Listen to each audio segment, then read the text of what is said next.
സുഗമോദേവി സീരിയലിൻ്റെ പുതിയൊരു എപ്പിസോഡിൻ്റെ promo review വിശേഷങ്ങളിലേക്ക് എല്ലാവർക്കും സ്വാഗതം. അങ്ങനെ നമ്മളുടെ ത്യാഗരാജൻ്റെ പ്ലാൻ പോലെ തന്നെ കാര്യങ്ങൾ നടക്കുന്നുണ്ട്. ത്യാഗരാജൻ പ്രഭാവതിയുടെ പേര് പറയുന്നുണ്ടെങ്കിലും പ്രഭാവതിയാണെങ്കിൽ സ്ഥാനാർത്ഥിയാകാൻ തയ്യാറല്ലാത്തതുകൊണ്ട് തന്നെ പാർട്ടിക്കാർ പറയുന്നുണ്ട് എത്രയും പെട്ടെന്ന് സ്ഥാനാർത്ഥിയാക്കാൻ പറ്റിയ വേറൊരാളെ കണ്ടുപിടിക്കരുതെന്ന്. ആ സമയത്ത് നമ്മളുടെ ത്യാഗരാജൻ്റെ മനസ്സിലുള്ള പ്ലാൻ എന്താണെന്ന് വെച്ചാൽ വേറെ ആരെയും കിട്ടിയില്ല എന്നും പറഞ്ഞുകൊണ്ട് അരുന്ധതിയുടെ പേര് പറയാനുള്ള ഒരു പ്ലാനിലാണ് നമ്മളുടെ ത്യാഗരാജൻ നിൽക്കുന്നത്. അത് അരുന്ധതിയുടെയും CPയുടെയും ഒക്കെ അറിവോടുകൂടി തന്നെയാണ്. എന്നിട്ട് അരുന്ധതി ത്യാഗരാജന് വിളിക്കുന്നുണ്ട്. എന്താ ഈ ത്യാഗരാജ കാര്യങ്ങളെന്ന് ചോദിക്കുമ്പം ത്യാഗരാജൻ പറയുന്നുണ്ട്, മേഡം നമ്മൾ ഉദ്ദേശിച്ചതുപോലെ തന്നെ കാര്യങ്ങൾ വരുന്നുണ്ട്. പ്രഭാവതി മത്സരിക്കാൻ തയ്യാറല്ല എന്ന് തർപ്പിച്ച് പറഞ്ഞു. പാർട്ടിക്കാർ ഒരുപാട് നിർബന്ധിച്ചെങ്കിലും പ്രഭാവതി സമ്മതിക്കൂല. അതുകൊണ്ട് തന്നെ ഇനിയിപ്പോൾ അടുത്ത നറുക്ക് മേഡത്തിനായിരിക്കും. മേഡം ഉറപ്പായിട്ടും മത്സരിക്കണം. മത്സരിച്ചാൽ എന്തായാലും മേഡം ജയിക്കും. ഇനിയിപ്പോൾ പ്രഭാവതി മത്സരിക്കുകയാണെങ്കിൽ മേഡം ജയിക്കുകയുമില്ല. ഇനി പ്രഭാവതി മത്സരിക്കില്ല എന്നുള്ള കാര്യം ഉറപ്പായതുകൊണ്ട് തന്നെ ഞാൻ പാർട്ടിക്കാരോട് മേഡത്തിൻ്റെ പേര് പറയാമെന്ന് പറഞ്ഞു. ആ സമയത്ത് അരുന്ധതി പറയുന്നുണ്ട്, എന്തായാലും ഞാൻ മിനിസ്റ്ററോട് ഒന്ന് സൂചിപ്പിച്ചേക്കാം. എനിക്ക് എങ്ങനെയും പ്രഭാവതിയുടെ മുന്നിൽ ജയിച്ചേ പറ്റൂ. എൻ്റെ ഋഷീനെ ഈ അവസ്ഥയിലാക്കിയത് പ്രഭാവതി ഒറ്റൊരാളാണ്. അതുകൊണ്ട് അവൾ തകർന്ന് തരിപ്പണമാവണത് എനിക്ക് നേരിട്ട് കാണണമെന്ന് പറയുന്നു. ആ സമയത്ത് ത്യാഗരാജൻ പറയുന്നുണ്ട്, അതൊക്കെ നമുക്ക് പെട്ടെന്ന് തന്നെ കാണാൻ പറ്റും മേഡം. ഇനി അതിന് അധിക സമയമൊന്നുമില്ല. അതിനുള്ള കുറേ കുറുക്ക് വഴികൾ ഞാനും നോക്കുന്നുണ്ട്. ഇനിയിപ്പോൾ നേരിട്ടൊരാക്രമണം അവരോട് നടക്കില്ല. വളഞ്ഞ വഴി മാത്രമേ പ്രയോഗിക്കാൻ പറ്റുള്ളൂ എന്ന് പറയുന്നു. പിന്നീട് കാണിക്കുന്നത് നമ്മളുടെ ദേവികയാണെങ്കിൽ ഋഷിയുടെ അടുത്തേക്ക് ഹോസ്പിറ്റലിലേക്ക് ചെല്ലാണ്. ആ സമയത്ത് അരുന്ധതി ഋഷി ഇങ്ങനെ ബഹളം വയ്ക്കണ കണ്ടിട്ട് ആകെ വിഷമിച്ച് നിൽക്കുകയാണ്. എന്തായാലും ദേവിക ഇപ്പോൾ വരും, ഋഷി ഒന്ന് സമാധാനപ്പെടുന്നു പറയുമ്പോൾ ഋഷി വീണ്ടും ലീ എന്നിങ്ങനെ വിളിച്ച് ബഹളം വയ്ക്കുന്നുണ്ട്. ആ സമയത്ത് ഡോക്ടർ വന്നിട്ട് പറയുന്നുണ്ട്, എന്തായാലും മേഡം എത്രയും പെട്ടെന്ന് ആ കുട്ടിയോടൊന്ന് ഇവിടം വരെ വരാൻ പറയാമെന്ന് പറയുന്നു. അപ്പം അരുന്ധതി പറയുന്നുണ്ട്, ദേവിക പുറപ്പെട്ടിട്ടുണ്ട്, അധിക സമയം ആവുന്നതിന് മുമ്പ് ദേവിക ഇവിടെ എത്തും, പിന്നെ പ്രശ്നം ഉണ്ടാവില്ല ഡോക്ടറെ എന്ന് പറയുന്നു. പിന്നീട് ഡോക്ടർ പറയുന്നുണ്ട്, എന്തായാലും ആ കുട്ടിയുടെ സാന്നിധ്യം ഉണ്ടെങ്കിൽ അധികം വൈകാതെ തന്നെ ഋഷി പഴയ നിലയിലേക്ക് എത്തും, അതോർത്ത് മേഡം ടെൻഷൻ ആവണ്ടെന്ന്. അങ്ങനെ അവർ സംസാരിച്ച് നിൽക്കുന്ന സമയത്ത് നമ്മളുടെ ദേവിക അങ്ങോട്ട് വരുന്നുണ്ട്. ദേവികയെ കണ്ടതും അരുന്ധതി ഭയങ്കര സന്തോഷത്തോടുകൂടി ഓടി വന്ന് ദേവികയുടെ കയ്യെ പിടിച്ചിട്ട് പറയുന്നുണ്ട്, എന്തായാലും ദേവിക വന്നല്ലോ, എനിക്ക് സന്തോഷമായി. ഋഷി ഒരുപാട് സമയമായി ദേവികയെ അന്വേഷിച്ച് ബഹളം വയ്ക്കണു.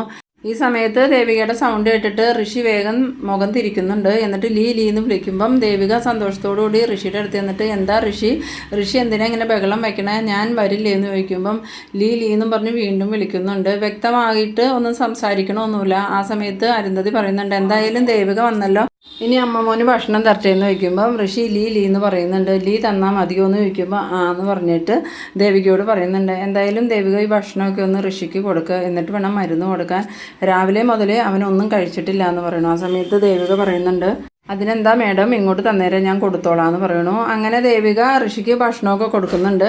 പിന്നീട് കാണിക്കുന്നത് നമ്മളുടെ പ്രഭാവതിനെ സിദ്ധാർത്ഥനെയാണ്. സിദ്ധാർത്ഥൻ പ്രഭാവതിയോട് പറയുന്നുണ്ട്, എന്നാലും നല്ലൊരു അവസരം കിട്ടിയിട്ട് പ്രഫേദ് വേണ്ടാന്ന് വയ്ക്കണമെന്ന് ചോദിക്കുമ്പം എന്തവസരമാണ് സിദ്ധു, നമ്മളുടെ വീട്ടിലെ സന്തോഷം സമാധാനം അല്ലേ നമുക്ക് പ്രധാനം. അല്ലെങ്കിൽ തന്നെ സിദ്ധു പാർട്ടിയിൽ ഇറങ്ങിയിട്ട് നമുക്ക് എന്ത് ഗുണം ഉണ്ടായത്, എന്നും പ്രശ്നങ്ങൾ തന്നെയല്ലായിരുന്നോ. ഇപ്പോഴാണെങ്കിൽ നന്ദുവും ദേവിയും തമ്മിൽ എന്തോ വലിയൊരു പ്രശ്നമുണ്ട്. അതെന്താന്ന് അവർ നമ്മളോട് തുറന്നു പറയണമില്ല. നമുക്ക് നമ്മളുടെ വീട്ടിലെ കാര്യം നോക്കി വീട്ടിലിരിക്കണേ സിദ്ധു നല്ലത്. ഇനിയിപ്പോൾ എന്തൊക്കെ കിട്ടുമെന്ന് പറഞ്ഞാലും ഞാൻ രാഷ്ട്രീയത്തിലേക്കില്ല എന്ന് പറയണു. ആ സമയത്ത് സിദ്ധാർത്ഥൻ പറയുന്നുണ്ട്, പ്രഭയുടെ പേര് നിർദ്ദേശിച്ചത് ത്യാഗരാജനാണ്, അതാണ് എനിക്ക് അത്ഭുതം എന്ന് പറയുമ്പം പ്രഭാവതി പറയുന്നുണ്ട്, അതിൽ ഒരത്ഭുതവും ഇല്ല. ത്യാഗരാജൻ വേറെ എന്തോ കണക്ക് കൂട്ടിക്കൊണ്ടാണ് എൻ്റെ പേര് പറഞ്ഞത്. നമ്മളുടെ കുടുംബത്തെ ഒന്നാകെ ബോംബ് വെച്ച് കൊല്ലാനായിട്ട് വന്നവനാണ് ത്യാഗരാജൻ. അത് സിദ്ധു മറന്നോ? ആ ത്യാഗരാജൻ എൻ്റെ പേര് പറഞ്ഞെങ്കിൽ അതിൻ്റെ പിന്നിൽ വേറൊരു ചതിയുണ്ട്. ഇതിനു മുമ്പ് പല പ്രാവശ്യം നമ്മൾ ത്യാഗരാജനെ വിശ്വസിച്ചു, അപ്പോഴൊക്കെ അവൻ നമ്മളെ ചതിച്ചു. അതുകൊണ്ട് ഇനിയെങ്കിലും സിദ്ധു പെട്ടെന്നൊന്നും ആരെയും കണ്ണടച്ച് വിശ്വസിക്കരുത്, അവനെ ഒരിക്കലും വിശ്വസിക്കരുത്, അവനൊരിക്കലും നന്നാവില്ല എന്ന് പറയണു. ആ സമയത്ത് സിദ്ധാർത്ഥൻ ചോദിക്കുന്നുണ്ട്, ചന്ദ്രമതി വിളിക്കാറില്ലേന്ന്. അപ്പോൾ പ്രഭാവതി പറയുന്നുണ്ട്, ഇല്ല, കുറച്ച് ദിവസമായി ചന്ദ്രമതിക്ക് വിളിച്ചിട്ട്, എന്തായാലും ഇന്നൊന്ന് വിളിക്കണമെന്ന് വിചാരിച്ചിരിക്കുക എന്ന് പറയുമ്പം സിദ്ധാർത്ഥൻ പറയുന്നുണ്ട്, എന്തായാലും പ്രഭ ചന്ദ്രമതിക്കൊന്ന് വിളിച്ച് ഇവിടെ നടന്ന വിവരങ്ങളൊക്കെ പറയാമെന്ന് പറയുന്നു. അങ്ങനെ പ്രഭാവതി ചന്ദ്രമതിക്ക് വിളിക്കുന്നുണ്ട്. ചന്ദ്രമതി ഫോൺ എടുത്തതും, എന്താ പ്രഭയെ, എന്തൊക്കെയുണ്ട് അവിടെ വിശേഷം, എത്ര ദിവസമായി നീ വിളിച്ചിട്ടെന്നൊക്കെ ചോദിക്കുമ്പം അത് കുറച്ച് തിരക്കിലായി പോയി ചന്ദ്രമതി, അതുകൊണ്ടാണ് വിളിക്കാണ്ടിരുന്നത്. പിന്നെ വെഡിങ് ആനിവേഴ്സറിക്ക് എങ്ങനെയുണ്ടായിരുന്നു എന്ന് ചോദിക്കുമ്പം ഞാൻ അതിനെക്കുറിച്ച് പറയാനും കൂടിയാണ് ഇപ്പോൾ വിളിച്ചത്.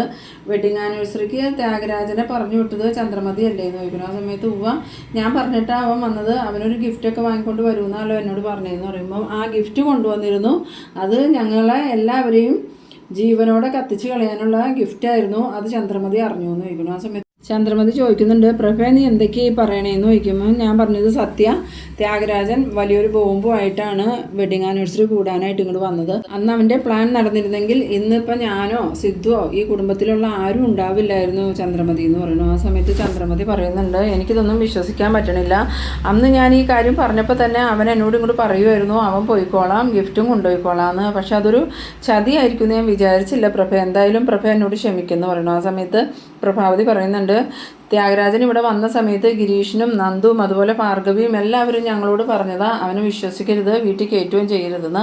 പക്ഷേ ഞങ്ങൾ പറഞ്ഞു, ചന്ദ്രമതി പറഞ്ഞത് ത്യാഗരാജൻ നന്നായിന്ന്, അതുകൊണ്ട് തന്നെ ഒരവസരം കൂടി കൊടുക്കാമെന്ന് കരുതിയാണ് അവനെ ഞങ്ങൾ വീട്ടിൽ കയറ്റിയത്. പക്ഷേ അത് ഞങ്ങൾക്ക് തന്നെ ആപത്ത് വരുത്തി വയ്ക്കുമെന്ന് അറിഞ്ഞില്ല. തക്ക സമയത്ത് പോലീസ് എത്തി അവനെ അറസ്റ്റ് ചെയ്തതുകൊണ്ട് ഞങ്ങളിന്ന് ജീവനോടെ ഉണ്ട്, ഇല്ലെങ്കിൽ ഞങ്ങളിപ്പോൾ എല്ലാവരും മരണപ്പെട്ടു പോയേനെന്ന് പറഞ്ഞു. അത് കേട്ടതും ചന്ദ്രമതി പറയുന്നുണ്ട്, ഈ ത്യാഗരാജൻ എന്താ, അവനിനി ഒരിക്കലും നന്നാവില്ലായിരിക്കോ, അവനെ എന്തായാലും പ്രഭയും സിദ്ധു ഒന്ന് സൂക്ഷിച്ചോ, ഇനിയും അവൻ നിങ്ങളെ ഉപദ്രവിക്കാൻ വരും. എന്തായാലും ഞാനിപ്പോൾ അവിടെ ഇല്ലാത്ത സ്ഥിതിക്ക് അവൻ എന്ത് ചെയ്യുമെന്ന് എനിക്ക് പറയാൻ പറ്റില്ല എന്ന് പറയുന്നു. പിന്നീട് കാണിക്കുന്നത് നന്ദനയാണ്. നന്ദനാണെങ്കിൽ ഇങ്ങനെ ആകെ ആലോചിച്ചിരിക്കുകയാണ്. ഈ അരുന്ധതി മേഡം പല പ്രാവശ്യം എൻ്റെ വണ്ടിയിൽ യാത്ര ചെയ്തിട്ടുണ്ട്. ആ സമയത്തൊക്കെ ദേവികയെക്കുറിച്ച് ചോദിച്ചിട്ടുണ്ട്, ദേവിയുടെ കാര്യങ്ങളെല്ലാം ഞാൻ പറഞ്ഞിട്ടുണ്ട്. പക്ഷെ ഒരിക്കൽ പോലും മേഡം പറഞ്ഞിട്ടില്ല ദേവിക മേഡത്തിൻ്റെ വീട്ടിലാണ് ജോലി ചെയ്യണതെന്ന്. പക്ഷെ മേഡത്തിന് മനസ്സിലായിട്ടൊക്കെയുണ്ട് ദേവിക എൻ്റെ ഭാര്യയാണ്. എന്നിട്ടും മേഡം എന്തുകൊണ്ടായിരിക്കും അത് എന്നിൽ നിന്നും മറച്ചു വെച്ച്. അപ്പോൾ അതിൻ്റെ പിന്നിൽ എന്തെങ്കിലും രഹസ്യം ഉണ്ടാവും. അതുമാത്രമല്ല ദേവികയുടെ ഹസ്ബൻഡാണ് ഞാൻ എന്നുള്ളത് മേഡത്തിന് അറിയാം. എന്നിട്ട് മേഡം ദേവിയോടും പറഞ്ഞിട്ടില്ല മേഡത്തിൻ്റെ കൂടെ ഡ്രൈവറായിട്ട് പോകുന്നത് ഞാനാണോ, എന്നെ പരിചയമുണ്ടെന്നോ ഒന്നും പറഞ്ഞിട്ടില്ല. അതുകൊണ്ട് തന്നെ ഇതിൻ്റെ പിന്നിൽ അരുന്ധതി മേഡം എന്തോ ഒരു വലിയ കളി കളിക്കുന്നുണ്ട്. ഇനിയിപ്പോൾ മേഡത്തിന് ഞങ്ങളുടെ കുടുംബത്തോട് എന്തെങ്കിലും ശത്രുത ഉണ്ടോയെന്നും അറിയില്ലല്ലോ എന്നൊക്കെ ഇങ്ങനെ ആലോചിച്ചിരിക്കുന്നുണ്ട്. ആ സമയത്ത് CP അങ്ങോട്ട് വരുന്നുണ്ട്. CP വന്നിട്ട് താൻ എന്താണ് ഇവിടെ ഇങ്ങനെ ആലോചിച്ചിരിക്കണേന്ന് ചോദിക്കുമ്പോൾ അതൊന്നുമില്ല സാർ, ഞാൻ വെറുതെ ഇങ്ങനെ ആലോചിച്ചിരുന്നതാണ്. എന്തായാലും മേഡത്തിന് മക്കളൊക്കെ ഉണ്ടോ സാറെന്ന് ചോദിക്കുമ്പം അതൊക്കെ എന്തിനാ താൻ അറിയണേ? അല്ല, ഞാൻ വെറുതെ ചോദിച്ചത് അറിയാൻ വേണ്ടിയിട്ട്. മേഡം എപ്പോഴും എൻ്റെ വണ്ടിയിൽ യാത്ര ചെയ്യണതല്ലേ, അപ്പോഴൊന്നും എനിക്കറിയില്ലായിരുന്നു ഈ കമ്പനിയുടെ ഉടമസ്ഥ മേഡാണ്. മേഡം പറഞ്ഞില്ല. അതെന്തിനാ മേഡം തന്നോട് പറയണേ? തന്നോട് പറഞ്ഞ പണി മാത്രം താൻ ചെയ്താൽ മതി, മേഡത്തിൻ്റെ കൂടുതൽ കാര്യങ്ങളൊന്നും താൻ അന്വേഷിക്കണ്ടെന്ന് പറയുന്നു. ആ സമയത്ത് നന്ദു പറയുന്നുണ്ട്, എന്തായാലും മേഡത്തിൻ്റെ കൂടെയല്ലേ എൻ്റെ ഭാര്യ ജോലി ചെയ്യുന്നത്, അതുകൊണ്ട് ഞാൻ ചോദിക്കണേൽ എന്നാ സാറേ തെറ്റെന്ന് ചോദിക്കുമ്പോൾ തൻ്റെ ഭാര്യ ജോലി ചെയ്യുന്നുണ്ടെങ്കിൽ അതിനുള്ള സാലറി തൻ്റെ ഭാര്യയ്ക്ക് മേഡം കൊടുക്കുന്നുണ്ട്, അല്ലാണ്ട് അതിൻ്റെ അപ്പുറത്തേക്കുള്ള ഒരു കാര്യം താൻ അന്വേഷിക്കേണ്ടെന്നും പറഞ്ഞ് CP ദേഷ്യപ്പെട്ട് അങ്ങോട്ട് പോകുന്നുണ്ട്. ആ സമയത്ത് നന്ദു വിചാരിക്കുന്നുണ്ട്, ഇയാളുടെ ഈ അഹങ്കാരത്തിന് ഇനിയിപ്പോൾ അധിക ദിവസമൊന്നും ഇയാളുടെ കീഴിൽ ഞാൻ ജോലിക്ക് നിൽക്കണില്ല. എന്തായാലും കമ്പനി തിരിച്ച് കിട്ടിയ സ്ഥിതിക്ക് കമ്പനിയുടെ പ്രവർത്തനം പെട്ടെന്ന് തുടങ്ങാൻ അച്ഛനോട് പറയണം. എന്നിട്ട് ഇനി കമ്പനി കാര്യങ്ങളും നോക്കി നടക്കണേ ഉള്ളൂ. ഞാൻ മറ്റൊരാളുടെ കീഴിൽ അയാളുടെ ആട്ടും തുപ്പും കൊണ്ട് ജോലി ചെയ്യേണ്ട കാര്യമൊന്നും എനിക്കില്ല എന്നിങ്ങനെ മനസ്സിൽ ചിന്തിക്കുന്നുണ്ട്. പിന്നീട് കാണിക്കുന്നത് രാധികേനെയും ശാരികേനെയാണ്. ശാരിക രാധികയോട് ചോദിക്കുന്നുണ്ട്, ചേച്ചി എവിടെ പോയതാ അമ്മയെന്ന് ചോദിക്കുമ്പം എനിക്കറിയില്ല, അവളുടെ മേഡം ഹോസ്പിറ്റലിൽ കിടക്കാമെന്ന് പറഞ്ഞാൽ ഇവിടുന്ന് പോയേ. ആ സമയത്ത് ശാരിക പറയുന്നുണ്ട്, നന്ദുവേട്ടൻ ഇങ്ങനെ ദേഷ്യപ്പെട്ട് ഇവിടെ കൊണ്ടു വിട്ട സ്ഥിതിക്ക് ചേച്ചി എന്തിനാ ഇപ്പോൾ ഹോസ്പിറ്റലിലേക്ക് പോയേ? എന്തായാലും നന്ദുവേട്ടനോട് ചോദിച്ചിട്ട് പോയാൽ പോരായിരുന്നു എന്ന് ചോദിക്കുമ്പോൾ ഞാൻ അവൾ പോകാൻ തുടങ്ങിയപ്പോൾ അവളോട് ഒരുപാട് പറഞ്ഞതാണ്, അവൾ അനുസരിച്ചില്ല.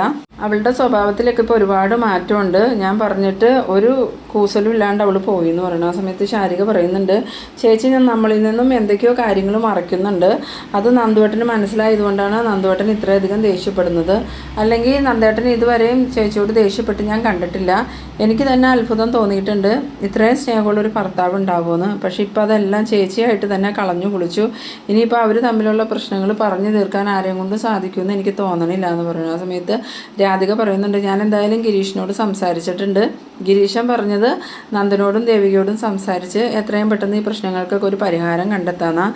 അതുമാത്രമല്ല ഗിരീശൻ വേറൊരു കാര്യവും കൂടി പറഞ്ഞു, അവരുടെ പ്രശ്നം പരിഹരിക്കണമെങ്കിൽ അവർ തന്നെ തീരുമാനിക്കണമെന്ന്. അതിൻ്റെ അർത്ഥം എന്താണെന്നൊന്നും എനിക്ക് മനസ്സിലായില്ല. പിന്നീട് കാണിക്കുന്നത് ഭാർഗവീനെയും ഗൗരീനെയാണ്. ആ സമയത്ത് ഗൗരി ഭാർഗവിയോട് പറയുന്നുണ്ട്, ദേവീനെ വീട്ടിൽ കൊണ്ടുവന്ന് വിട്ട കാര്യമൊക്കെ നന്ദൻ മുരളിയേട്ടനെ വിളിച്ച് പറഞ്ഞിട്ടുണ്ട്. അപ്പം മുരളി കാര്യം എന്താണെന്ന് ചോദിച്ചില്ലേ എന്ന് ചോദിക്കുമ്പം ഗൗരി പറയുന്നുണ്ട്, കാര്യം ചോദിച്ചു, പക്ഷേ അതിന് വ്യക്തമായ എന്തൊരു കാരണം ഉണ്ടെന്ന് മാത്രമേ പറഞ്ഞോളൂ. കാര്യം ക്ലിയറായിട്ട് മുരളിയേട്ടനും അറിയില്ല. പക്ഷെ മുരളിയേട്ടൻ പറഞ്ഞത് തക്കതായ കാരണമില്ലാണ്ട് നന്ദു ഒരിക്കലും അങ്ങനെ ചെയ്യില്ല എന്ന് തന്നെയാണ്. ദേവിയുടെ ഭാഗത്തുനിന്ന് എന്തോ ഒരു തെറ്റുണ്ടായിട്ടുണ്ടെന്ന് പറയുന്നു. ആ സമയത്ത് ഭാർഗവി പറയുന്നുണ്ട്, അങ്ങനെ ദേവി ഒരു തെറ്റും ചെയ്യുന്ന പെൺകുട്ടിയല്ല. ചിലപ്പോൾ അന്ന് വെഡിങ് ആനിവേഴ്സറിയുടെ അന്ന് വൈകി വന്നതുകൊണ്ടായിരിക്കാം നന്ദൻ ഇത്ര ദേഷ്യം എന്ന് പറയുമ്പം ഗൗരി പറയുന്നുണ്ട് അത് കഴിഞ്ഞിട്ട് ആ ദേഷ്യമൊക്കെ മാറിയായിരുന്നു, പിന്നീട് വേറെ എന്തോ ഒരു കാര്യം നടന്നതുകൊണ്ടാണ് നന്ദൻ വീണ്ടും ദേവിയോട് ദേഷ്യപ്പെട്ടതെന്ന് പറയുന്നു. അത് കേട്ടതും ഭാർഗവി അതെന്തായിരിക്കുമോ കാര്യം എന്ന് ഇങ്ങനെ ആലോചിച്ച് നിൽക്കുന്ന ആ ഒരു സീനിലാണ് ഈ എപ്പിസോഡ് അവസാനിക്കുന്നത്. അപ്പോൾ നിങ്ങൾ എൻ്റെ വീഡിയോ ആദ്യമായിട്ട് കാണുന്നവരാണെങ്കിൽ എൻ്റെ ചാനലൊന്ന് സബ്സ്ക്രൈബ് ചെയ്യാനും ഇഷ്ടമായ ലൈക്ക് ചെയ്യാനും ഷെയർ ചെയ്യാനും മറക്കരുത്. അടുത്തൊരു എപ്പിസോഡുമായി വീണ്ടും കാണാം.